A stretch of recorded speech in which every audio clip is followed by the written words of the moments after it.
Random podcast. It's a random podcast, and we're talking about random stuff. Yeah, we didn't really I didn't really plan it as like a series, but it's kind of just like for bored. The bored series. Yeah. So I think we were like we'll say that we were just talking about. We were initially thinking about putting this as like a fuck 2016 thing, but I feel like by the time like whatever this comes out, it's gonna be too late. Yeah, it's gonna be a little late because we're already 2 weeks into 2017 already. Yeah, so I think we're already kind of pushing it. I'm like less mad at 2016. Yeah, kind of over it. Yeah, I'm just kind of over it at this point. Yeah, like God, forget that guy. Yeah, there hasn't even been any good movies out that we could talk about. No. I mean, the Golden Globes were last Sunday. Yeah, so anything interesting happened on there? I mean, I watched some of it, but I can't really think of anything like. You watched some of it because we were like messaging each other. Yeah, we were. Yeah, you watched. Like, I know you remember watching like Meryl Streep's. I watched the whole thing. You watched some of like I remember like Meryl Streep's speech. Yeah, you were talking about that, but yeah, because gosh, she was. So I just remember I watched like some of the awards. I remember like at the beginning, like there was like this like really fun opening number that was kind of like La La Land based. Yeah, and then there was like this nice dance scene with Jimmy Fallon and Justin Timberlake. Oh yeah, I think I saw like a gif of that. Yeah, I don't know, like, and then like Jimmy Fallon had like a monologue, like, but like it was like his teleprompter broke, and I'm like, and I'm not the biggest Jimmy Fallon fan. Like I think he's fine. Mm-hmm. But like, if you like want me to like pick a late night host, like I much prefer I love Stephen Colbert. Yeah, I like James Corden a lot. I like Jimmy Kimmel. Okay, I don't really watch Seth Meyers, but I like him. Yeah, and Jimmy Fallon's kind of like meh. Right. But like, I mean, the one thing that you would say about the Golden Globes that like I wouldn't say it's like a precursor to what's going to win the Oscar because that's not always true. But it's kind of like these things give it's categorized differently, so it's a little harder to tell. Yeah, but like I think the big thing is like, okay, you can see like what like the competition's gonna be, and if anything's just gonna like beat it. Yeah. If anything's like promote as much, because I remember like last year, what won? I don't remember what won musical or comedy. You have the computer in front of you. Oh yeah, that's true. I know that drama was The Revenant. Well, I know didn't Matt Damon win? Oh yeah, The Martian. The Martian did that won. win for best comedy? Which is weird, even though it's not a comedy. What it worked like those two movies won, but then the Academy Award for Best Picture went to Spotlight, which was like better. I didn't see The Martian, so I don't have an opinion on that, but like I saw The Revenant and I saw Spotlight. Like between the two of them, Spotlight was the better movie. I still need to watch Spotlight. I really want to see that. I think it's on Netflix. Yeah, I just have to actually watch it. You could either watch that or watch Captain America: Civil War. Yeah. That's on Netflix too. Mm-hmm. Which is weird because like I didn't actually make like a top 10 for like my favorite movies of the year. Mm-hmm. Even though I think I saw enough to say that I. Like yeah, you saw a lot. Weird. 2015, I saw way more though. Yeah. I don't know if it's like way more because I was in London for a while and I didn't see any movies, but like I saw a lot of movies in the summer, and this year I didn't. Yeah. But yeah, but like even then, Captain Civil War is not my number one movie, so I thought about it and I'm like, I think it's definitely like number 2. It's a movie that I watch like more often, but like I think Arrival is probably my favorite movie of the year. Mm-hmm. Oh, so good. Yeah. And even I saw like La La Land and I'm like, okay. I don't think I loved it as much as other people did. Yeah. Well, I have this thing.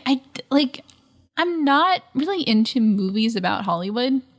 I just think they always seem like so full of themselves. You know what I mean? I don't think that it's fully about Hollywood. I think it's just more about like that's kind of the center basis. It's all about kind of like the showbiz. No, I know about it though. I saw them. So I was like, yeah.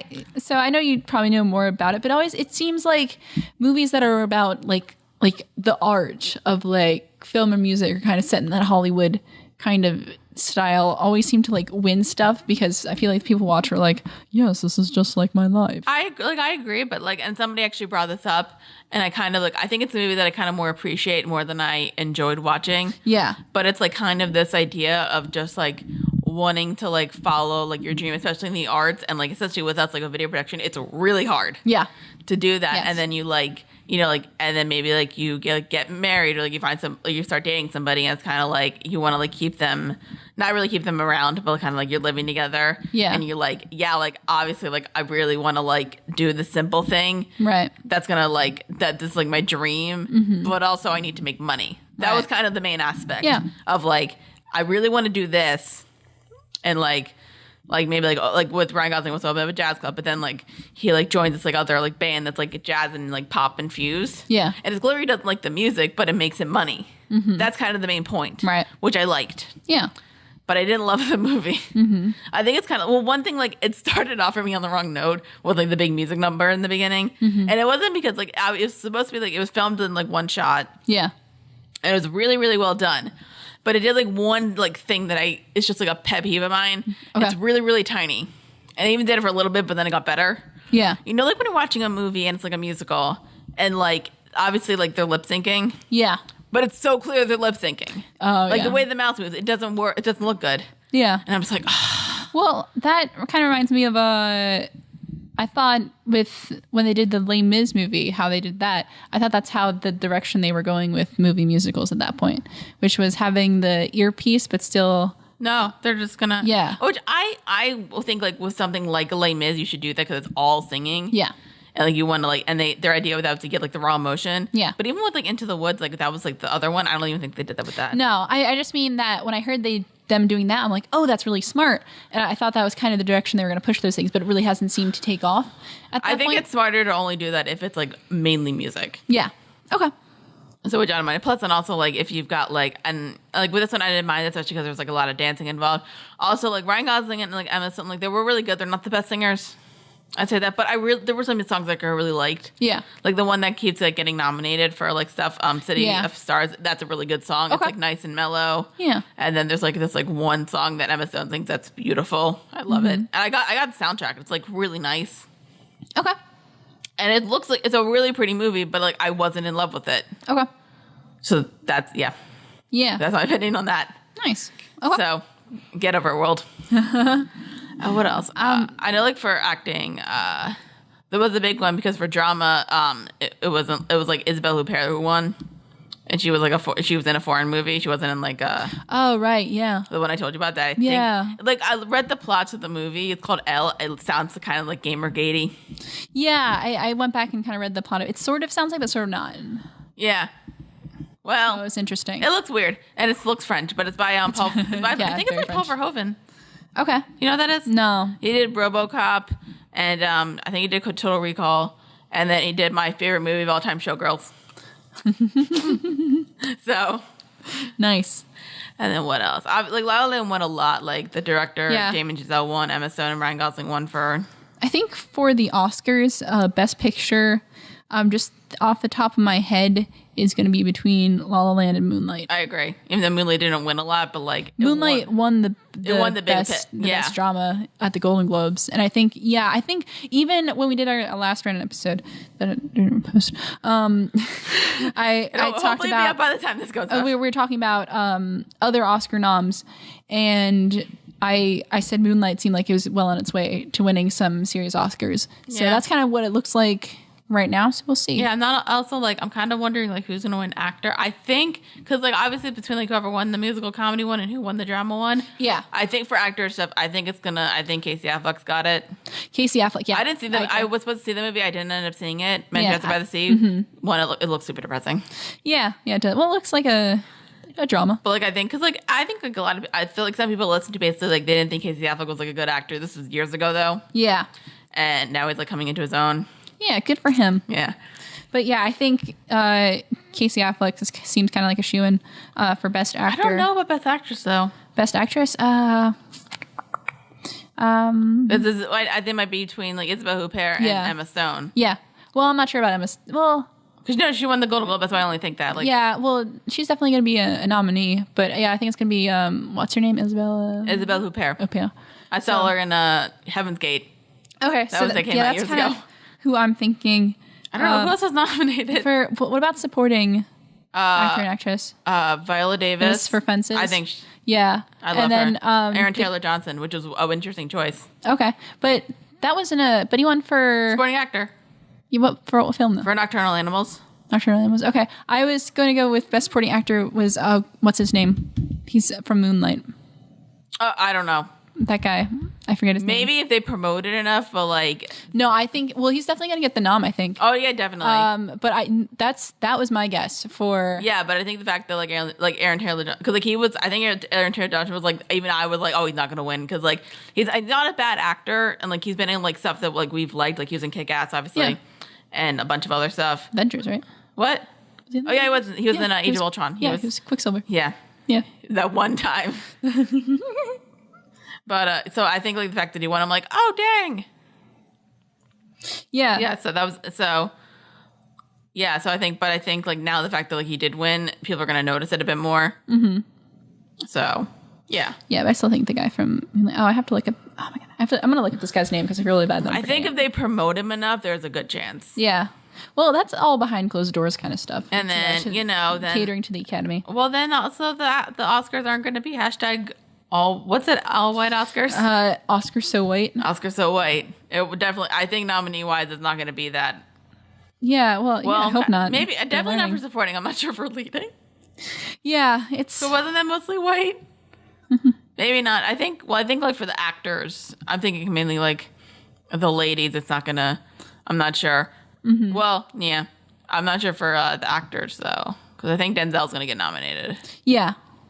Yeah, I agree. And who else? I don't know. Do you think anybody from Hidden Figures is going to get nominated? I don't think so. No? Well, the only person that got nominated... Spencer? Was she nominated? Yeah, but I don't think she's going to... No? Or maybe... I don't know. I didn't see the movie, so I don't really have an opinion, but, like, I don't know. Mm-hmm.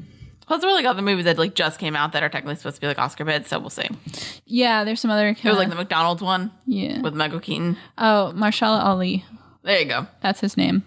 Ooh, his first name. He has a really cool birth name. Can you pronounce it? Mahershala Ashabaz. I probably butchered that. I apologize. But that's a really cool. Yeah. Damn. But yeah, I think the nominees come out like the end of January, mm-hmm. And then I guess the thing is too because I know like the day before the Oscars come out, I think it's the Razzie nominations. I don't know what's gonna. I guess because like I think because I was looking up some of them and I'm kind of like guys like really because there was like a list of like the front runners. Yeah. For the Razzies or the Oscars? For the Razzies. Okay. I forget where I could find it, but like it was like this full thing. And I think I only got mad at one point because I was like, there was like worse like sequel or ripoff, and like one of the front runners was My Big Fat Greek Wedding too. And I'm like, guys, please do not make that a nominee. That movie was not that bad. It wasn't good, but it wasn't that bad. Mm-hmm. But like, there was a lot of Batman v Superman. Oh yeah, God, yeah, that deserves some of that. Yeah, do you think was Batman v Superman the worst movie you saw?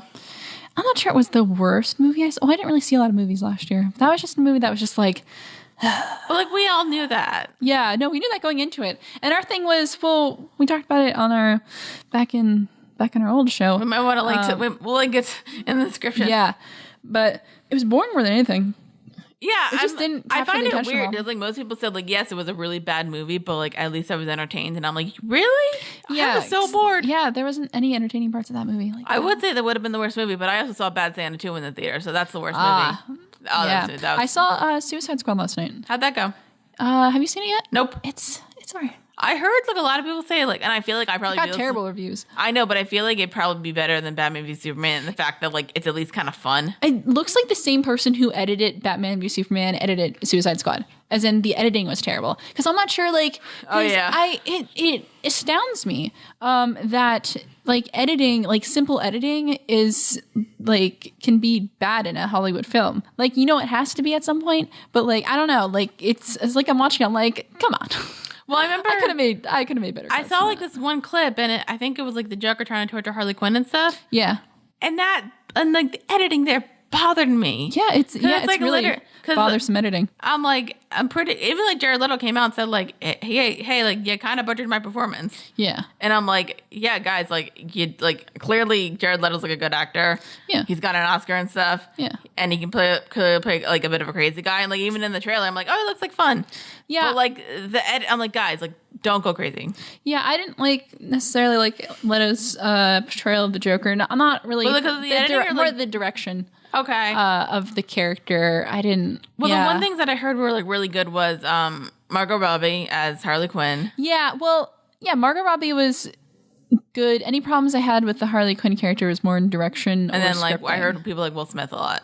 Yeah, Will Smith was really good in that movie. Yeah, Will Smith was probably the best part of the movie. Yeah. The plot was all over the place because I think they were trying to do a lot of things at once. Because it's the thing with a team movie in which you never introduce the team before that. Because with movies like The Avengers and Justice League coming up, you at least have some background of the characters going into it. We had more with The Avengers. Yeah. Well, with Suicide Squad, you really had no background going into that, which is fine, but they had to kind of jam-pack all these stories into one and then have another plot where the plot isn't just them getting together. And so it was weird.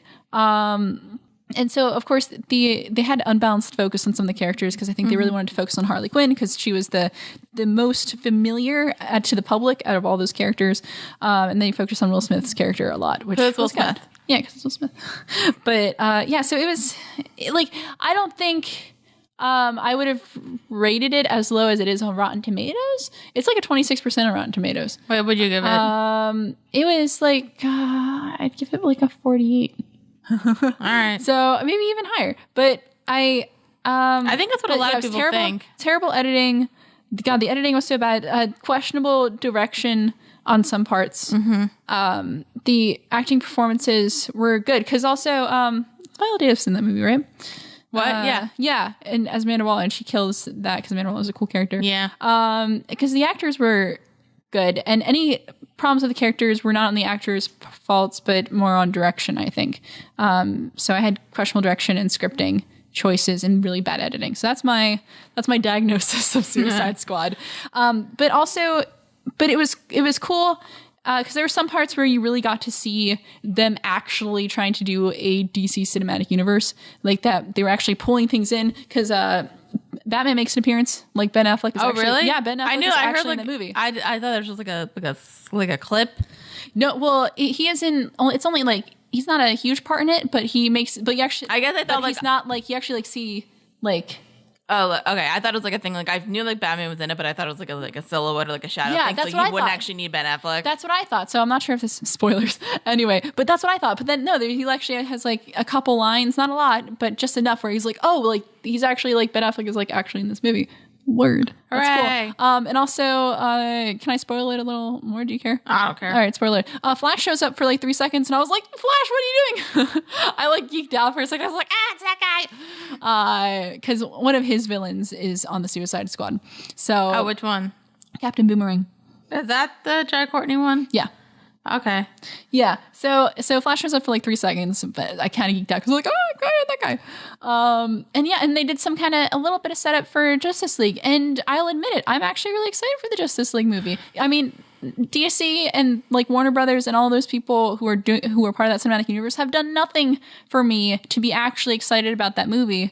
But I'm just excited about that movie because I'm not going to get my hopes up high because they haven't handled anything well so far. I mean, I still don't give a shit. Yeah. I think like, because the thing is like, I don't read comics. Like I really don't have a side. And like, I kind of knew probably about like DC characters before I ever knew about Marvel characters. Yeah. Like before I ever knew about who like Iron Man was, I knew who Batman and Superman were. Mm-hmm. But I read the comics. But still, like, I give more crap about the Marvel universe. Like, yeah, I'm probably Team Marvel because I give a shit. Like, how, like Civil War. Like, I think we did like this one review that we never actually put up. Oh yeah, I still have that somewhere. Yeah, we can put that online anyway.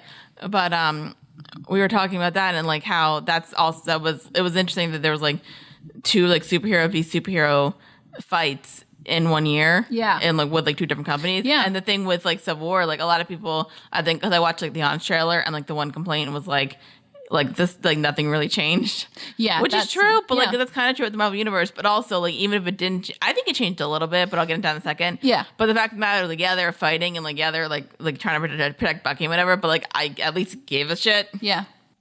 But I think it's like the status quo changed like a little bit because, like, first of all, like half of the Avengers are fugitives. Right. We point that out. Yep. I know they escaped, but they are fugitives. Mm-hmm. And also, like, I don't think between, like, it seems obviously like there was like the letter at the end. Spoiler alert. Mm-hmm. At this point, you've probably seen these movies. Yeah. But there was like the letter basically, and it seems like, yeah, like if you need me, like I'll come back. And then like Tony doesn't really answer the government thing. I don't think that means that they're on like great terms. Mm-hmm. I think it means they're on like mediocre terms. It's an interesting setup for Infinity War. That's what. And also, like, apparently they're not doing Infinity War Part 2. Yeah, they're just breaking it up into another movie, or just not doing Infinity War Part 2 altogether. Maybe they figured they could do it on one. I think Yeah, I think there's a fourth Avengers, but they retitled it. Well, I know they're definitely doing like a phase 4. Yikes. Well, they're doing, not yikes, but that's like, wow. Well, I know that like several actors, like I think like Chris Evans and like Robert Downey Jr., like their contracts up after this phase. Yeah. And like but like I think like Falcon and like Bucky and like they're probably going to transition and into obviously some like of the other Black characters. Panther, which is really smart. Especially like now, like I would follow like a movie about Falcon and even like Black Panther to an extent. Yeah, because you use the big names to really get the attention, but then you build the trust of the audience that you can do a movie about anyone else and still have a good following. Which is what they did for Ant-Man and Guardians of the Galaxy, which weren't really big name characters, but they had that kind of trust in the audience. Kind of had that trust in them that they could make that fun movies, and those were really fun movies. Also, kind of interesting. Like the first movie they started off with was like Iron Man, which I don't know how popular he is. Not really, yeah. But then, I mean, obviously he became more popular because of the movies. And then, like, the second one was the Hulk, which is popular. Mm-hmm. And then Iron Man 2, which probably was okay. And then they did Thor, which nobody knows. And then Captain America, which everybody knows, like, was like one of the last ones. Well, I think people knew about Thor, but I don't think he had the bigger following. I didn't know about Thor. But maybe I just saw Adventures in Babysitting too much. Maybe. But also, like, I kind of, like, I was thinking about this, like, thinking, because, like, Captain America, Civil War, like, worked, like, besides what you say about, like, the status quo, like, that movie works really well. Yeah. No, I agree, because I enjoyed that movie. Even, I agree with the problems with the status quo change. Like, that airport scene is amazing. Yeah, it's just a fun scene. Because that's the thing with, I think, a lot about the Marvel movies, is that you can agree there are issues as far as, like, well, what are consequences really in those movies? But it puts out some fun just in good scenes. Mm-hmm. And it's just, technically there was consequences because, like, we don't know where the Hulk is. Yeah. That's a consequence. Mm-hmm. And then, but I was thinking, because, like, why did, like, Captain America Civil War work? Mm-hmm. Or even, like, Winter Soldier work really, really well? And, like, let's say Age of Ultron didn't. Mm-hmm. I like Age of Ultron. Yeah. Don't get me wrong, but it didn't work super. And I kind of thought about this, and it kind of made me think about, like, Ant-Man, like, when Edgar Wright was supposed to direct it. Okay. Because Age of Ultron was directed by Joss Whedon, and I feel like those two directors, like, they're really, really good with directing, mm-hmm. but, like, specifically, like, their own thing. And then you got the Russo brothers who, like, probably can work well with, like, because, like, obviously with Age of Ultron, like, the biggest problem was that, like, Joss Whedon had to jam in all of the Marvel Cinematic Universe stuff. Yeah. And when he did his own thing, including, like, the party scene and, like, the mind-bendy thing. Yeah. Those worked really well. Those were the good parts. Or even, like probably one of my favorite aspects of Age of Ultron is the fact that, like, we knew somebody was going to die and we all assumed it was going to be Hawkeye. And they set it up that he's going to die. Yeah. And then he doesn't. And I thought that was great. Then it was Quicksilver. Aw. Spoiler alert. That was that. But so, like, and I think that, and then they pointed, like, what about Avengers? Because that worked really well, and that was Joss Whedon too. Mm-hmm. But the idea is, like, the plot was super simple, and there wasn't much of a Marvel Cinematic Universe. Yeah. And the idea is, like, Joss Whedon is, like, the best aspect that he's good at is getting a bunch of characters who have, like, different personalities and putting them in the room and having them talking. Yeah, that's what makes it fun. My theory down. Yeah, but I'm looking forward to the Black Panther movie. Yeah, it has a good cast to it. I'm really looking forward to that. But coming out this year for Marvel, is that coming out? And then Guardians. Well, no. Black Panther's going to be coming out next year, right? Because they're still. It's Guardians 2, Spider-Man, and then Thor. Guardians, Spider-Man, and Thor. Yeah. Yeah, like I think I'm looking forward to Thor Ragnarok. Actually, I've only seen the first Thor movie, so like I don't know, but like this one looks okay. Thor Ragnarok. Well, the Hulk's in it. So that's true. That's like 90% of the reason why I'm excited for it. Also, I think Doctor Strange is going to be in it for a little bit. Did you see Doctor Strange? Oh yeah, I haven't seen it yet, but I know. But yeah, Doctor Strange is going to be in Hulk. Here's the thing with Thor. That's like because they have the post credit scene. That was really funny. You should probably look that up. Oh, okay. But with Doctor Strange, like I think like the biggest problem with that is like the plot is basically Iron Man. Yeah, which is true, but the fact that they have magic and there's like the mind-bending acid scene, which is so good. Mm-hmm. So like basically, like I would say like to anybody, I don't know if it's still out. I think it might be still out. I'm not quite sure. Yeah. My thing is like because like it is one of those movies that like if you can see it in 3D, see it in 3D. Even if you see it in IMAX, see it in IMAX. Although like don't get high. Mm-hmm. But like I was kind of thinking because like I don't like the idea of like like if it's like really good in 3D, is it good anytime else? And the thing with Doctor Strange is like there is like a point, and like hey, there's like a lady interest kind of, except they've already been together and they've already broken up, and they're just kind of cool about it. Yeah, that I like. But like so it's not like Gravity to me where it's kind of like it's really good to see in 3D, and then what else? Right, nothing. Yeah, but like there's points of like obviously like it's still going to look good on a big screen on a TV screen I think. And I liked all the characters. And I like Benedict Cumberbatch. He's pretty. Yeah. There's like the car accident scene like in the end, like in the beginning, and like I mean that's not really spoiler because like that's obviously it's a plot point. But like you're kind of wondering how he didn't die. Oh god, it's great. And then what else? We want to talk about Rogue One. Oh, Rogue One, yes. I think we saw it like the same day. We did. Did you message me saying that? Yeah, I think either saw it one day or like one day apart from each other. No, I think like you messaged me saying like, did you no, see I think we saw it at like the same time. Like, maybe I saw it like the Saturday after it came out. Yeah, same. I think you messaged me saying like, oh, dude, Rogue One. I'm like, dude, I just saw it. And we're like, dude. Well, like I think like thinking about it, and like I think I mentioned it to you, but I kind of agree with it, and I think a lot of people agree with this. Like, the first 2/3 are just okay. Yeah, not great. They didn't really do much for anyone. I know they're fine. But like fine. I was interested. Like, okay, well, first of all, because this movie like kind of just came out, so spoiler alert. Yeah, spoiler alert for Rogue One, everyone. What was I gonna say? Oh, like I thought that the original storyline was that they were gonna try to kill Darth Vader, and I'm like, well, they're clearly gonna lose, and they're all gonna die. I think this was like the Inglourious Bastards of Star Wars. No, I wasn't even thinking that because like that was like completely different. I thought it was like that weird Tom Cruise movie Valkyrie, where like that's a true story, and they're trying to kill Hitler, and I'm like, you lose. Yeah. So I thought that was the thing, and I'm like, okay, well, they're all gonna die. And then as the movie went on, and then I realized like, and I also thought this like took place like. I knew it took place in between 3 and 4, but I thought like it was kind of like literally in between 3 and 4, like 10 years before episode 4. Yes, I thought that, and then they say like this thing like, "Oh, we're gonna steal the plans," because they bring out the plot point of like, "Hey, how does the Death Star get destroyed with just like one shot at this thing?" Yeah, here's why. I'm like, I like that actually. It's like, oh, that makes sense. Yeah, well, it's like they dedicate an entire movie to explaining one plot hole. I like that so much. That's really funny. Yeah, basically like Jen, played by Felicity Jones, like her father was like this tech guy, and then we kind of realized like, hey, this is stupid. Yeah. And then he ain't about but then he was forced to go to save his kid, which is fine. Yeah. He's not a bad guy. Even though some people are trying to kill him. Yeah. Cassius. I liked him though. Ooh. Yes. I know some people like I heard like say like Felicity Jones kind of wouldn't. She was kind of just like stoic, and I think there was like this kind of thing where kind of like they build up like plot points or like character development, but like it doesn't go anywhere. Yeah, that's the thing. I think I really think the characters were kind of on the weaker side. They weren't necessarily weak. It felt like they were just focusing on the plot. Yeah, it was they didn't really. The characters were definitely not the focus of the movie, and so that doesn't fully bother me though. Like if that's your intention, I'm like, all right. Yeah, but I think to really have people really connect to the movie, you really need to connect to the characters better, and that really would have served a better purpose at the end. I think personality was though I liked everybody. That's why I was okay with it. Yeah, everyone was fine. But you just didn't really get to know the characters as well, especially the main characters, especially the two Cassius and Jyn Erso. Yeah. Mm-hmm. So yeah, it was kind of nice. There was some. I would say like I like the diversity in the cast. That was nice. Yeah. And, definitely. I mean, they probably could have more character development if they would have gotten rid of that stupid squid thing.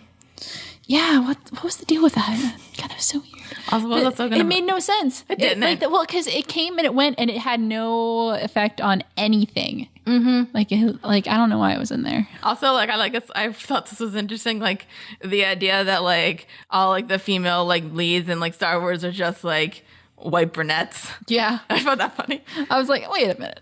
We should change that. They should fix that. But I don't feel like that's their fault. I don't think they're like intentionally going. They might intentionally be going for like white girls.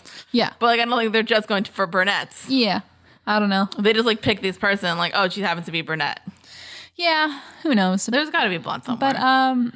But there were some. Who are the best characters in this movie? Do you think? I don't know. Like I like Jan a bit, but I think it's because I really like Felicity Jones. Yeah. And I like Cassius. I like that one point where he's like in like that like in the beginning when you first meet him, and he's like talking to somebody, and like the guy's arm's injured, and then the guy's like, I need to climb up, and the guy's like, I can't climb, my arm's injured, and the guy's like, you got a good point, and then just shoots him. Yeah, and I'm like, that was like, yeah, that's a smart thing to do. Yeah, because like basically he can't climb, and if they get him, he's probably gonna tell everybody. So. Yeah, kill him. And then I totally forget the Asian guy's names. There was Chirrut Imwe. Was he he was the blind guy. Yeah. And there was it was like Boz or something. Boz. Yeah, I like that one point where they like tried to like putting bags over their heads and the guy, and he's like, "But I'm blind." That was really funny. And then, oh my god, what's the robot's name? I don't know. Alan Tudyk. All I just call him is Alan Tudyk. He was I loved him. He was great. He was so sarcastic. He was the comedic. Yeah, but then like it's pointed out that like no, this actually instead of taking place like 10 years before episode 4, it takes place like right before episode 4. Like literally minutes before episode 4 starts. Yeah, and then there was and then their plan is to actually get the Death Star plans. So I'm like, oh, they're gonna succeed. And then I was thinking like, oh, maybe like some of them will survive. And then no. But then like, Act 3 came along, which by the way, Act 3 is fantastic. That is the point where I kind of like I really like the movie. I feel like that was the part like they really focused everything on, and they were like, oh, yeah, but good for them. It was good. Yeah, it was good. And then there was like the first bit with Darth Vader, and he like said that cheesy action line. And I'm like, yeah. And then I thought they were gonna like live, and then like everybody just kept dying. Yeah, I think like one song too died. I'm just like, well, actually that was the most surprise. And then the other guy started to die, and then the one pilot guy died. And I'm like, wow, everyone was dying. And I like, oh man, we felt like Cassius died. He didn't die. And then they get the thing, and then the one general just ends up like, you know, like he gets killed, but then Cassie's still alive. And but at that point you're like, oh no, the Death Star already hit the planet. By the way, like I will say this, it was cool like seeing what happens when like the Death Star hits a planet. Yeah. Like on the planet. Yeah. That was cool. And then I'm like, oh no, they do all die. I think that's ballsy, especially for a Disney movie. Yeah. Well, yeah. I mean, I know like Disney company, but still like, and even like a Star Wars movie, that's ballsy. It was ballsy, and it was good. Like, that's what I liked about it. Yeah. Is that it was like, no, like you never heard about these people before because they did. That was cool. Yeah. And then the transition between that movie and the episode 4 was so good. Did you like the special effects with like some of the actors? Some of it was kind of like, ooh, yeah. But and then also they tried. How'd you feel about that Darth Vader fight? Yo. Darth Vader was like killing everyone. Yeah, that's what I wanted to see. But did you at one point did you realize it was going to transition directly from that's from there to I think like once they said that they were getting the Death Star plans. Yeah. I kind of knew it. I don't think it really clicked for me until like there is a because I knew it was like right before episode 4, but I didn't think I realized like it was directly until I think it's like when they're up on the ship and then you see the set design. It's like that kind of the white spaceship like on interior. As soon as I saw that, I was like, wait, this is the opening scene. Oh no, because I think they have. I don't think it was like right away when they said they're gonna get the planes. I think it was when what's his name? The guy who raised Princess Leia. Oh, Organa, Bail Organa. Yeah, like when he was on there and he's like saying like he was gonna get somebody to like get the plans and like the safety, and he's like, oh, I trust her in the life, and then I assume like, oh, Princess Leia, this right away. Oh yeah. But yeah, no, just like as soon as I saw that, like my mind was like blown. I was like, oh, this is literally. Oh, I like freaked out. It was so good. That part was just awesome. Yeah. But yeah, that was Speaking of Princess Leia, you want to talk about that? Don't talk about what? Oh, you mean we know? Oh, I don't want to. You were so sad. I was so. I didn't even like. It was weird because like they said like, oh yeah, Carrie Fisher had a heart attack, and then Debbie Reynolds was like, oh, she's in stable condition. I'm like, oh, then she's fine. Yeah, and then like the next day, and you messaged me, and I'm like, what? I was like, duh. Carrie Fisher died. I was so upset. And then I was gonna tell my mom because like my mom loved her and she was sad. And then right after that, they're like Debbie Reynolds had a stroke, and I'm like, oh fuck. It was just God. That was just a sad weekend. Yeah, talk about 2016 being terrible. I feel like people like complain about the year. I know people on Facebook who are like saying like, oh, people only complain about the year being terrible at the end of the year, blah, blah, blah, blah. No, people are complaining about this whole year. No, like everybody started complaining about 2016 when 2016 started. Like the entire year people were complaining about that year. Like Bowie died, and then we were like. Yep, and then Rickman. And then everybody else. Then literally everyone else. Yeah. It's terrible. And then like, I will say like, and I don't really like to bring stuff up, but like it was like something I felt like I'd say one thing, we did have some positives like with us, like we graduated college. We graduated college successfully. I went to Israel. Oh yeah, that was cool. That was fun. I went to Guatemala. That was fun. That was really fun. We got some jobs. Yeah, we got employed. A little bit. I mean, you got better employed than I did.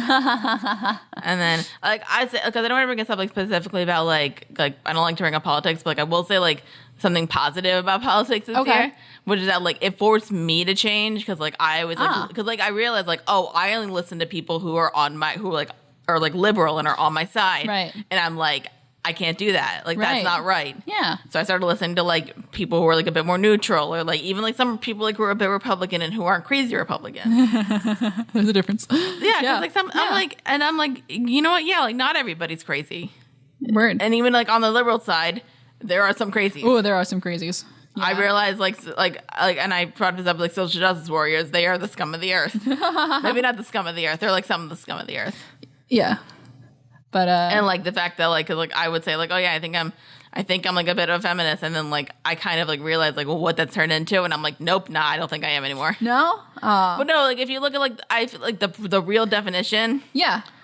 Well, like yeah, but like those some people like the way like if you say you're a feminist, but then you say like screw white guys, they're the worst. I'm like, no. Well, that's kind of like that. That's some people that you admit that. That's like its own kind of tiny little bubble. That just ignore that bubble. Just ignore them. They don't. I think it's because like most of the people I like have seen like are like that. So I kind of said I was like I guess that's dumb. Like on YouTube mainly. Oh, don't. I read some political comments. It wasn't fun. Oh, it's gosh, I hate people who especially like I hate people who ruin good causes. Yeah, that was my thing, especially because like I remember like I started kind of turning that way, and it was kind of like mainly due to like Lacey Green. Hopefully she never listens to this. Maybe. I don't know. But like I will say like positively about her, because like she did like there was some stuff about like sex like that I didn't actually know that she taught, and I'm like, yeah, good for you. She's good on the educational side. Not good on anything else though. I saw that, but like, and I like read like some people saying like, oh yeah, she's like really horrible person, like when it comes to like what her beliefs are, but like they were all guys, and I'm like, all right, I want a woman's perspective. Yeah. And there was one, and like she had an opinion. I think like I turned away from her when she said like she was talking about like rape jokes, and it's like, is it really too like are rape jokes like really not okay? And I'm like, no, rape jokes are, it's like it's fine. It just depends on like the context. Yeah. Yeah. Well, like, my friend was like telling me about like saying like this like one or like I knew this guy like basically said to me like one woman like who was like sexually assaulted, and like she would make she make those jokes. I feel like that's okay. Well, yeah, some people use humor as a coping mechanism. Exactly. And that's that's what don't say like all of them are bad. Yeah, so there's a certain type like of Cailin, like how many like Holocaust jokes have I made? A lot. Exactly. But and like I use it, it's fun. And, like I know a ton of people do that. Yeah. You just gotta like you gotta be in the right context. Yeah. And then I don't know if I got really mad at Amy Schumer, but like there was like this like bit on South Park this season where like they're basically saying like the joke is that like I forget the full joke, but like Carmen would basically say like he was shocked that like women could be smart and funny. Oh, it's terrible. And then there was like this thing of like anytime Amy Schumer talks about her vagina, like I just find it hilarious, and I found that funny because it was like a joke. Yeah, it was clearly the joke, but then Amy Schumer was like, that wasn't funny. Like I don't only talk about my vagina, and I'm like, honey, that's the joke. Yeah. And then like basically the thing with Carmen is like he gets a girlfriend who is smart and funny, and then somebody will say like, I think Kyle like brought up the point like, would she do something that was smart, and she'd be like, wow, honey, you're really smart, and Carmen would be like, and funny, and he's like, no, not right now. And then Carmen would be like, oh, why do you not say like Heidi's smart and funny? And Kyle's like, because she didn't do anything funny. And I'm like, yeah, that's the joke. And I'm like, I get it, it's fun. Yeah. So that's my politically down. The political time is over. There was another thing, but I don't really want to talk. That'll be sad, so let's not talk about it. Oh no. Okay. Don't worry about it. I'll tell you later. Anyway. Okay. Yeah. Oh gosh, we went kind of political there. I always try to avoid getting political now because me too. But I think I really like talking about politics. I like talking about politics, but it's all about the right time and place. Well, we don't need to talk about like that big rant I did on Facebook Messenger like right after the election. Oh yeah, that was good. That was fun. That was fun. I don't really want to. Anyway, I don't know what else came out movie wise. That's fine. Movie wise, or television. Well, I don't think I watched. I did watch like television, but I didn't really get into any. I got into like a couple things that were new. I don't remember. I'm watching like This Is Us with my mom, which is fun. And then did I tell you? Did I finish The Crown the last time we talked? You were talking a little bit about The Crown, but I don't think you finished it. I finished it with my. It's only like 10 episodes. Yeah, and apparently like. I knew that like it was like one of those series that like apparently was like the most expensive series like Netflix did. I think it was like 150 million pounds. Oh wow! But it's like watching the show, you can see the money. Right. It looks great, and that one Golden Globes too. Yeah, I was gonna say that one. The actress big Queen Elizabeth's one, she was really good. Yeah. And then I think it won Best Drama. Pretty sure. Maybe. Yeah. It won. Yeah. I remember it won over some stuff. Like that's a show. Like if you're really not into like stuff that's like super British or even like British politics, and it's like I wouldn't say it's like boring, but it's very like political and like very like dialogue heavy, and like a lot of people just like talking. So if you're not into that, you're not gonna like the show, right? But like I really liked it. Nice.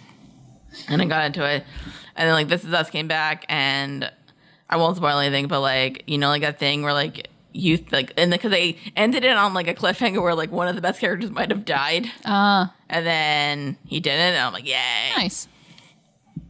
But yeah, like that's a show that like I really really like it. Yeah, I don't know how it's gonna last very long. Oh, okay. Because it's like one of the shows like, oh, like we're gonna focus on like real problems with like real people, right? And like that kind of thing. And I'm like, great.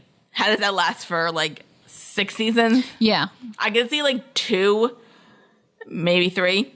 Yeah, there's nothing wrong with the show lasting for a short time. You got to balance it, knowing when like you need to stop it and when it's going to jump the shark. And when my thing is like it's on NBC. So I'm not sure. Also, my parents really wanted me because they were kind of watching Timeless. My parents really wanted me to watch that. Yeah, it's like that time travel show. Yeah, I know. They said it was really good. Okay, it looked okay. My thing is like okay. It looked like my thing is just kind of like it looks like they go to like a new place like every episode, which kind of seems like that's like a bit too much. I'd be like, hey, maybe like do every 2 episodes, or like do like mini arcs in different places, or or even a season, like yeah, or like half a season. Yeah, would be a good yeah. So yeah, what else? I don't know. What other media? What other movies are coming out that you're looking forward to? I think I already talked about Justice League a little bit. That comes out this year. I still don't care about that. I'm looking forward to all the Marvel movies. I'm looking forward to Guardians too. That's my huge anticipated one. Yeah. Lego Batman 2. Lego Batman 1. Oh yeah, we're gonna go see that with 50 Shades Darker. 50 Shades Darker at the same time. Well, not at the same time. Well, right after. Double feature. Oh, but yeah, that'll work out. That's gonna be really interesting. I was gonna make it a triple feature because also John Wick Chapter 2 comes out, but I don't think you saw that, so I'll just... oh no, I didn't. Oh, John Wick's so good. Did you ever, you know the plot to that? Yeah. The guy just goes on a killing spree, right? No. Oh. Some bastards kill his puppy, and then he goes on a killing spree. Well, yeah. Well, okay. But if somebody kills your dog, oh, I would. Yeah. You're allowed to go on a killing spree. Yeah, definitely, I would do it. You know, like that, like weird, like story with the kangaroo. Remember that? This guy was in like Australia, or I don't know if it was Australia, but like around that area. Yeah. And this kangaroo came up and like had his dog in a headlock. Oh yeah. So he punched the kangaroo, and all these people were like, because he worked at a zoo. And people are like, fuck this guy, like, fire him, like, he is so clearly beats with the animals. And I'm like, no. If somebody has a dog in your headlock, you punch it in the face. Word. Especially because, like, kangaroos are scary. True. They are kind of frightening. Yeah, they're not like Kanga and Roo. No, they're very, like, the male ones are really muscular. Have you ever seen pictures of male muscular kangaroos? I think so. God, they're terrifying. Yeah. Terrifying. So we don't go to Australia. Yeah. Well, actually, you'd probably be fine in Australia. Probably. Yeah. I got some hookups down there. Yeah. I don't know what else comes out. I really don't remember. Yeah. Who knows? I was like, I looked it up you want me to look at the releases for this year? I'm about to say I've got a computer too, so I can look it up. The new Pirates of the Caribbean. Oh, I'm excited for that. I don't really care about that. That's like a like. Oh, okay. Here's one. I was gonna say like with pirates, it's like one that like series that like I know like most of them are not good. Yeah. But I like love it, and like it's not because I love like Jack Sparrow. Like I kind of love all the characters. Yeah. And it's just kind of like Yeah. I find it fun. Yeah. Logan comes out. I don't really watch the X-Men movies all that much. That's the R-rated one. Oh really? Yeah, that's the R-rated one where he in the trailer he just right up the. Yeah. Oh, does that mean it'll be in Deadpool? I'm not sure, but yeah, that one looks. The trailer for Logan was really good. The trailer was. Good. I didn't know it was rated R. That intrigues me. But Beauty and the Beast. Oh yeah, that I'm looking forward to. Oh, the next Star Wars. Oh yeah, I am so looking forward to that one. Yeah, me too. I am geek. I am already geeked for that one. It comes out in like almost a year, but I am so ready for the next Star Wars movie. Yeah, but we gotta wait a while for that too. So we gotta wait till December. It's probably gonna come around my birthday again, so that's gonna be a nice birthday present. Wonder Woman. I'm looking forward to that actually. I think they don't screw it up. But also, that's not Zack Snyder. Zack Snyder said I don't think it's anything to do with it. Nice, even better. And it's also like takes place during World War I. Nice, so it's a period piece. Oh, love it. And I like Gal Gadot. That was something I don't think she wasn't given much to do in the Batman v Superman, but she was good. Yeah, she was good for the little she did. Yeah, and I am really looking forward to Beauty and the Beast because that looks good, and they're actually making it. I don't know if Cinderella was a musical. No. I don't know if the Jungle Book was a musical. The Jungle Book had 2 of the songs in it, but it wasn't a musical. Okay. Well, I think my thing was just kind of with Cinderella and the Jungle Book, those were live action movies of movies that I didn't care about. Yeah. And the Beauty and the Beast is a movie I care about, and I like the entire cast. Yeah. But they had a clip of Emma Watson singing a little bit. I know. I think she's okay. It's just okay. I think the thing is I actually think she's good in Jean Carrey too, but and she sounds like Emma Watson. Yeah. But I don't know if she could sing, so but I think she'll be okay. Like she's getting kind of a little help, a little help. That doesn't really bother me all that much. Yeah. Again, when it comes to movie musicals, I know some people say and I know I've heard the nostalgia say this before, they why wouldn't you get people who can actually sing? Yeah. My rule is get an actor who can sing some, because I feel an acting performance, especially in a musical, can will exceed if they're not a great singer, with a couple exceptions, but for the most part, if you get a singer and to have them act, they'll be a good singer, but they might not be a good actor. Right. So it might not be that good. Yeah. So what else? We have War for the Planet of the Apes. I don't really like Planet of the Apes movies. You haven't seen any of the new ones? I saw one of them. Oh, they're so good. I don't like those. Why? I have a weird thing about apes. Oh no, that's a trilogy. That I think is going to be really good. There's a skinhead Woody Harrelson. The Mummy, which is not The Mummy, but it is at the same. I don't know. Whatever. Tom Cruise is in it. Yeah. Oh yeah. He is. Dark Tower. That's Stephen King one. Yep. Kingsman: The Golden Circle. Yes. I still haven't seen the. Oh my god, it's so good! You need to watch it. Ghost in the Shell. Oh, is that the anime thing? Yeah. Oh, it's ScarJo. Yeah. People were like, "Oh, Power Rangers." I don't care. Yeah, nobody really does. Cars 3. I saw that trailer though. Cars 3. Yeah. Yeah, it was something. Lightning McQueen gets murdered. It's fine. Despicable Me 3. Don't care. I don't care. Smurfs: The Lost Village. Don't care. That might actually be good because it's not it's basically a reboot. It's all animated. Yeah, but I still don't care. All right, get out. Pitch Perfect 3. God, I don't care. I do not care about Pitch Perfect. The first one was a surprise though. Literally, I went into I think the weekend it premiered. Yeah. And thinking oh my god, this movie's gonna suck. And I was somebody who was generally surprised, saying it was actually really good. And the second one's not terrible. It kind of falls into that thing of it's just the same movie again. Mm-hmm. But it's not. But the music's fine. It's fine. I don't really care. The Boss Baby looked dumb. Don't care. I don't care. Insidious Chapter 4. If you're into that, I saw the first one, and I really like the first one. Patient Zero. That sounds scary. Oh, that's I think Matt Smith's in that, and so is Natalie Dormer. I think that's the one. I'm not sure though. Flatliners. Is that on page? I don't know what that is. World War Z 2. I don't know. The Emoji Movie. Don't care. No. I think T.J. Miller's in that though. I like T.J. Miller. God, I do not care about the Emoji Movie at all. Captain Underpants. I don't care. I respect it. I liked it when I was never into it when I was a kid. I read a little bit of it when I was a kid, but I didn't really care. Another Diary of a Wimpy Kid movie? Oh. Nobody cares. Yeah. The Shack. Oh, that's a Jesus movie. Oh, is it? Yeah, I remember I read the book, but it's basically I think it's Sam Worthington, and he's I saw the trailer for it, and he's in a woods, out with his family, and then his daughter goes a little daughter goes missing and then gets murdered, and then he's sad, and then he goes to a cabin, and then Octavia Spencer shows up as maybe God or an angel. Okay. Don't know. All right. And Rings. I don't care. I don't care about the Ring movies. I love The Ring. The first one is so good. I'll make you watch it one day. No, thank you. Why? It's just a classic horror movie, but I don't know about this one. I was gonna say somebody liked our Facebook page. Oh, that's my friend's mom. Oh, okay. Thank you, Mrs. Gianni. What else is there? I don't know. Oh, you just went backwards. Oh, I knew it, but because I just saw this because I was looking up the Razzie runner-up thingies. Yeah. But so how the Divergent series basically just plummeted to the ground. Yeah, what's up with that? Well, they have one more movie coming out because they split up the third book. Yeah, I find that so funny. It's so weird. I feel bad. But so I found I don't know when I found the Razzie bottom list, I guess. Yeah. But the nominations are announced January 23rd. But I found you want to read them or maybe read them out? Yeah, read them out. Okay, so worst prequel, remake, ripoff, or sequel: Alice Through the Looking Glass, Batman v Superman, Blair Witch, The Divergent Series, Allegiant, 50 Shades of Black, Independence Day: Resurrection, The Legend of Tarzan, London Has Fallen, My Big Fat Greek Wedding 2, Ride Along 2, Teenage Mutant Ninja Turtles: Out of the Shadows, and Zoolander 2. Ooh, there's a lot of good ones there. I think it's going to be Batman v Superman. Yeah. Maybe Teenage Mutant Ninja Turtles. Maybe Legend of Tarzan. Nobody saw that, though. Nobody cares. I don't know if it's Shades of Black. I heard the movie was atrocious, so maybe Independence Day. And I think, okay.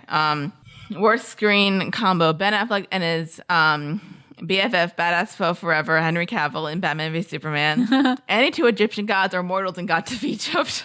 I kind of want to see the movie because it looks like it might be so bad it's good. Jared Butler and his on-again, off-again accent in Gods of Egypt and London Has Fallen. Robert De Niro and either Zac Efron or Audrey Plaza in Dirty Grandpa.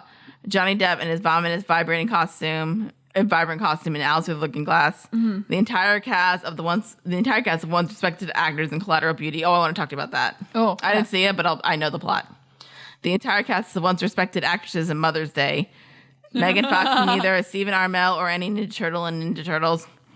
Tyler Perry and that same old worn out wig in Boo and Medea Halloween. Or Ben Stiller and his BFF, barely funny friend Owen Wilson in Zoolander 2. I think Ben Affleck's going to get it. That one. Oh my God. Probably either the Egyptian thing or Jared Butler and then something from. Yeah. But worst screenplay: Assassin's Creed, Batman v Superman, Dirty Grandpa, The Divergent, Legion, 50 Shades of Black, Ghostbusters, Gods of Egypt, Hillary's America, Independence Day, Resurrection, Mother's Day, Suicide Squad, Zoolander 2. Worst director: Deshaun Desone for Hillary's America, Roland Emmerich for Independence Day, Justin Krozer for Assassin's Creed, Dan Mazur for Dirty Grandpa, Greg McLean for The Darkness. I don't even know what that was. Baka Nijaffa for London Has Fallen, Tyler Perry for Medea Halloween, Alex Proyas for Gods of Egypt, Zack Snyder for Batman v Superman, Ben Stiller for Zoolander 2, and Michael Titus for 50 Shades of Black. Oh boy.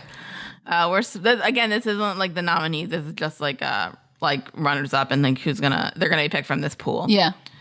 Worst supporting actress: Cassie Davis for Medea Halloween, Julianne Hough for Dirty Grandpa, Kate Hudson for Mother's Day, Keira Knightley for Collateral Beauty, Helen Mirren for Collateral Beauty, Audrey Plaza for Dirty Grandpa, Jane Seymour for 50 Shades of Black, Octavia Spencer for Allegiant, Stella Ward for Independence Day, Resurrection, Kristen Wiig for Masterminds and Zoolander 2, and Kate Winslet for Collateral Beauty.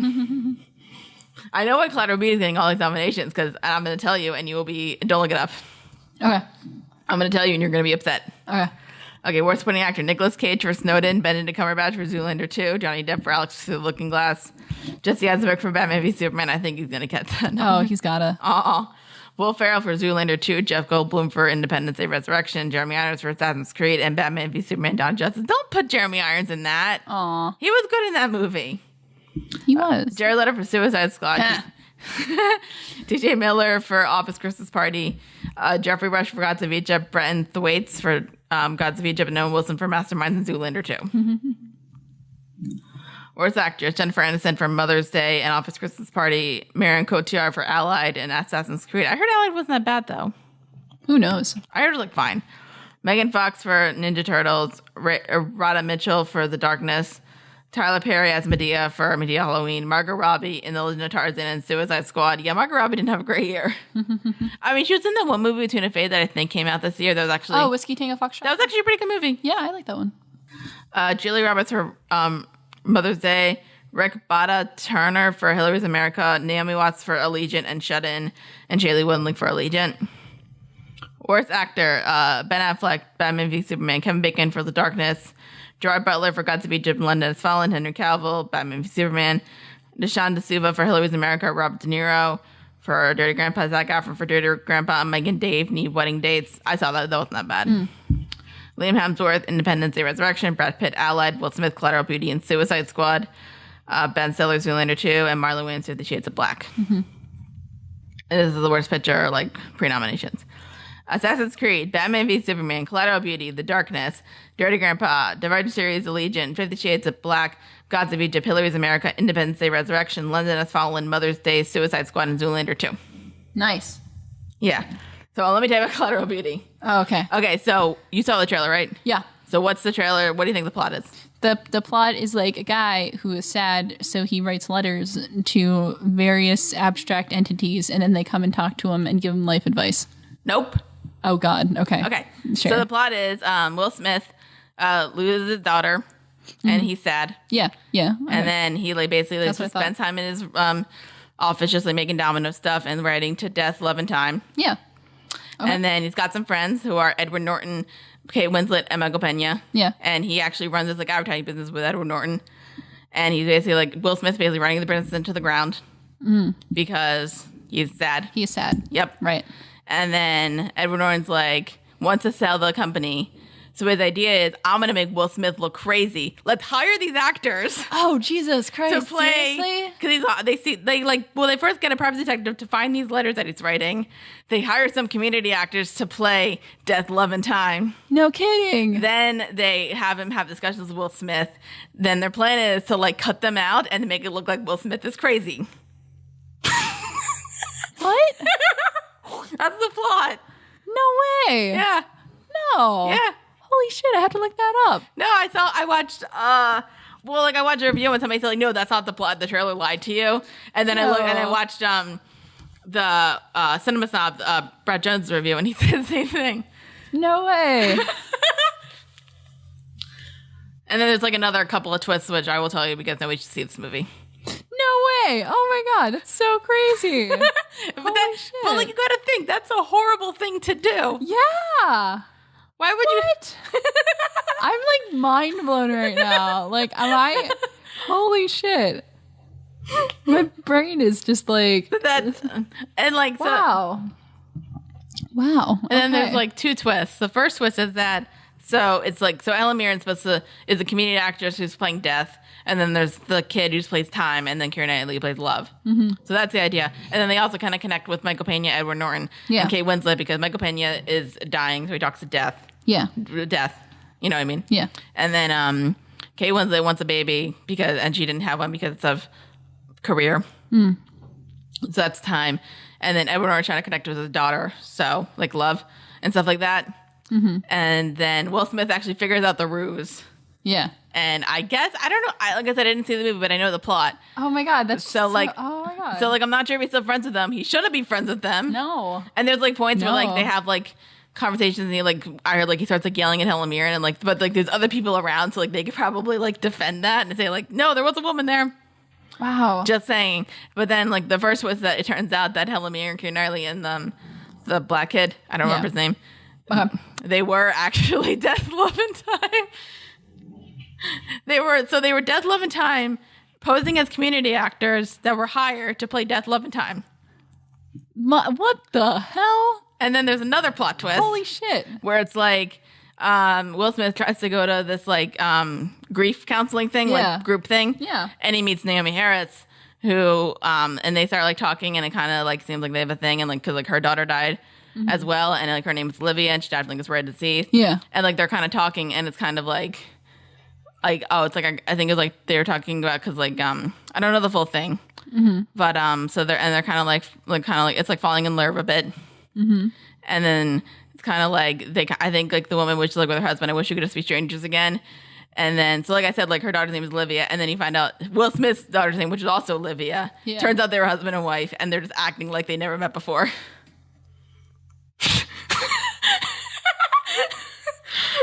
What? Doesn't it sound... what the hell? Holy shit. Okay. All right. This movie got a 12% on Rotten Tomatoes. Do you understand why kind of now? I know you didn't see the movie, but like... Wow. Okay. Which is exactly like I saw the trailer and I thought like, oh, maybe Will Smith could actually get like an Oscar because like he felt like, yeah, he was playing like dramatic Will Smith, but he also felt like he was playing charming Will Smith. Yeah. And I'm like, there's a chance. And then I saw this plot line and I'm like, oh my God. Oh, wow. Okay. That's so fucking weird. Holy shit. Yeah.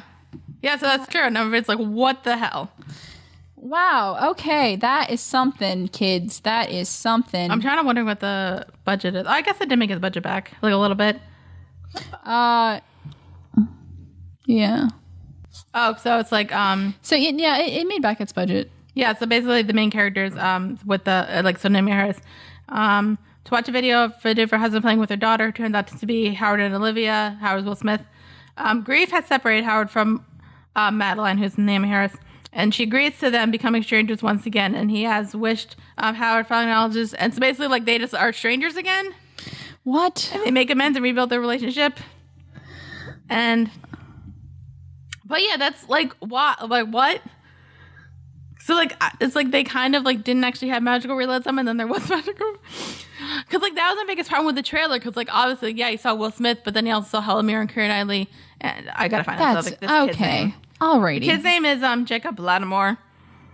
And so I'm like, yeah, that sounds like interesting. But then I'm like wondering, well, where do Edward Norton, Kate Winslet, and Michael Pena come into this? Yeah.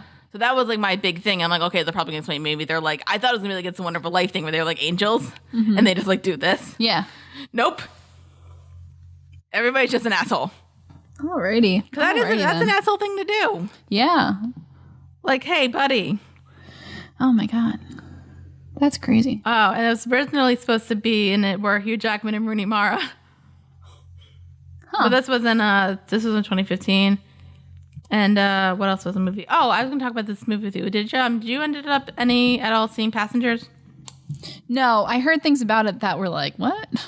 Though, like I heard the plot of Passengers and it was like it was weird. So I read the plot too. And I heard that this was like a script that's been like bouncing around for a really long time. Yeah. And apparently the thing was really good. But like, and the way that people described the plot, I was kind of like, either they needed to like cut out this one point or it needed to be a horror movie. Yeah. Because the idea is that like... Yeah, it was kind of... Well, do you know what it is? Or yeah. Like that Chris Pratt wakes up first? Yeah. And then he waits a year. He waits a year, falls in love with Jennifer Lawrence, and then like decides not sure if he's gonna wake her up. Yeah, because anyway. If he did wake her up, that's a dick move. That's a dick move. And then he does because he's lonely. That's it. So either like they needed to cut out that point, and they just both need to wake up at the same time. Yeah, and then they could have fallen in love, and I would have been like Titanic in space, and I would have been happy. Yeah, that would have been fine. Or they do the actual thing, and they just turn it into a horror movie, and then it becomes a movie of a major creep. Like somebody pointed out this like plot point where it's kind of like Chris Pratt's like alone for a year, maybe except for like with Michael Sheen robot, and then he just like goes crazy and like falls in love with Jennifer Lawrence and like wakes her up, and then it just turns into this horror movie where like she's like not reciprocating the love interest thing. Yeah, because the idea is like they fall in love, but she's unaware, which I get. Okay, but then she is aware, and then she's upset, but then stuff happens. Yeah, so then they're kind of like nope. God. But then.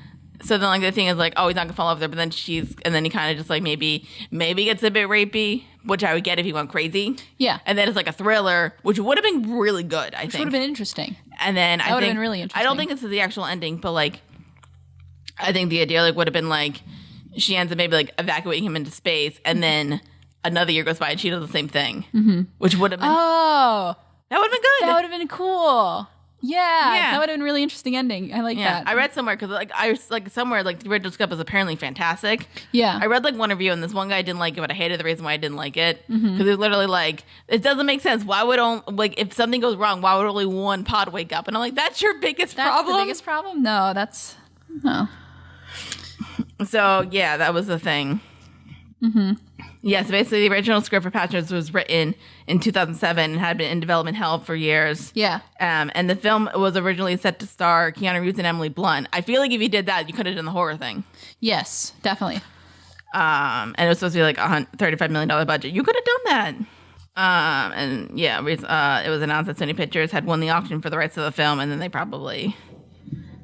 Yeah, change it up a bit. Also, like, I kind of feel like you probably could have done it with Pratt and Lawrence because it would have been a different thing for Pratt to be if they did the horror movie thing. He could have pulled it off. I think he could have pulled it off. And Jennifer Lawrence probably could have pulled it off, too. Oh, she definitely could have pulled it off. Yeah. That would have been a really good horror movie. Yeah. Or even like a horror thriller. God knows we need more of them that are good. Although apparently this is a pretty good year for horror from what I've read. I'm not into horror, so I wouldn't know. Well, I heard there's like Lights Out, which is like you turn out the lights and then... bad stuff happens, and then I don't think did The Conjuring 2 come out this year? I don't think so. I don't know. And then there was like the one like Don't Breathe that everybody was like talking about, which is like if Daredevil was like an old crotchety guy, and there was people trying to rob him, and he could just murder them, and then there was the plot twist. Which you know the plot twist or no? Oh, what is the plot twist? It involves a turkey baster. Ooh, yikes! That sounds scary. Well, apparently like a woman hid it and she was like pregnant and turned like just wanted a kid, and then he got another girl, so then he's like turkey baster, but then it's good. Oh. not like good. You know what I mean? Like, yeah. And then there's like that Ouija prequel movie I think that came out this year, which is apparently really good. Oh yeah. Yeah, because it's like a period piece. I don't know. I heard it was really good. Huh. Okay. So yeah. So that's what we thought. That's some of the movies that we didn't actually see. I started watching the Series of Unfortunate Events series. How's that? I really like it. Did you ever read the books?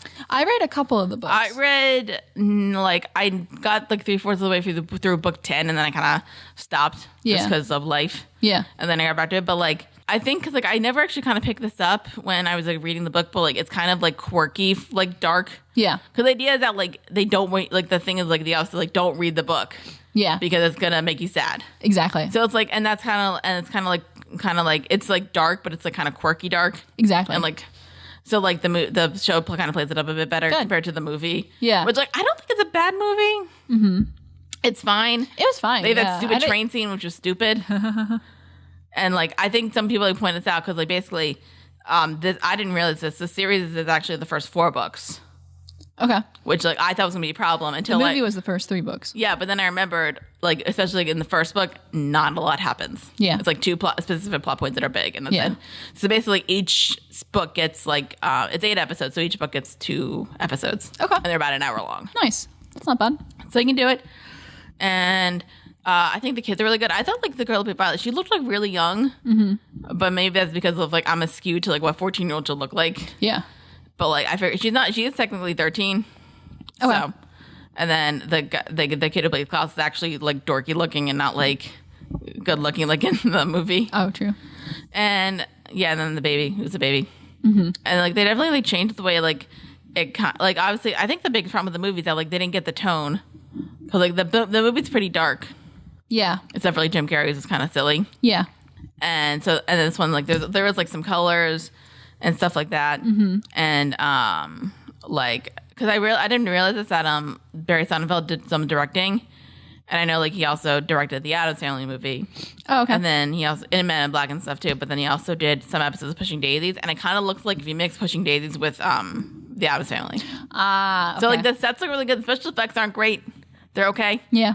For TV show, and I think it like took me a bit because there was like a plot twist in like the first episode, and I'm like, that doesn't work. And then after a while, like I kind of grew to like it a bit because like it is one of those series like that. I think it does like the one thing you should do with an adaptation is like you recognize that it is like you're adapting a book, so you need to like be true to the book, but also remember it's a television show. Yeah, because with adaptations, it's you have to recognize that there's things you have to change because they don't translate directly from book to like a more visual format.